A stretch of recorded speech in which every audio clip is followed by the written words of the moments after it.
महोदय, यह भी विचार किया गया है कि जो व्यक्ति समाज में काम करता है, चाहे आविष्कार का काम करे, चाहे दूसरा कोई काम करे,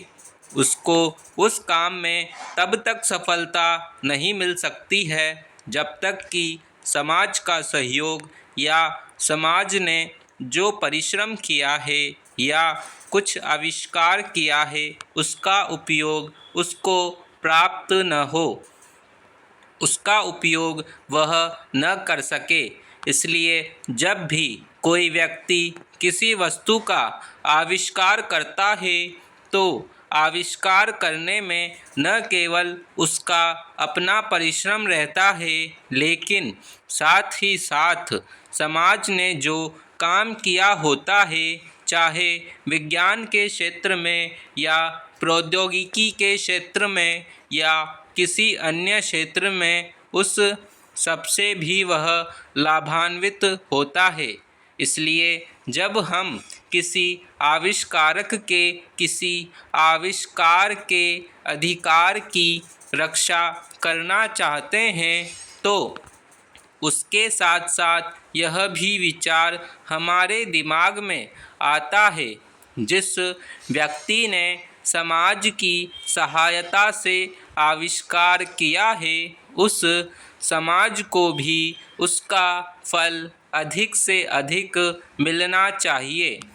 माननीय मंत्री जी ने भी कहा है कि पेटेंट लॉ इस सिद्धांत पर आधारित होना चाहिए। मैं समझता हूँ कि पेटेंट लॉ के पीछे दो सिद्धांत निश्चित है। पहला सिद्धांत तो यह है कि जो व्यक्ति परिश्रम करके,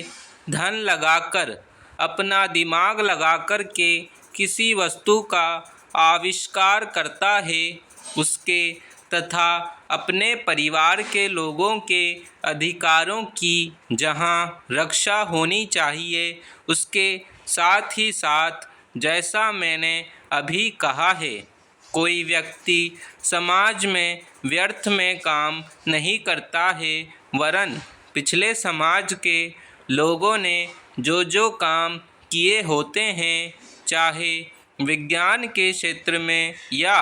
प्रौद्योगिकी के क्षेत्र में या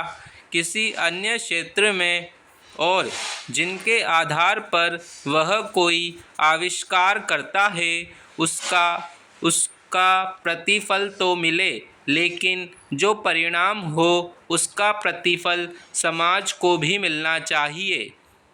मंत्री महोदय ने कहा है कि जो यह सिद्धांत है वह भी इस विधेयक के पीछे स्थापित किया गया है और इस बात का ध्यान रखा गया है कि जहां हम किसी व्यक्ति के आविष्कार के जो अधिकार हैं, चाहे धन के उपार्जन का अधिकार हो या प्रतिष्ठा प्राप्त करने का अधिकार हो, उसे प्रतिष्ठा का और चाहे धन का, दोनों का लाभ व्यक्ति विशेष को भी मिले।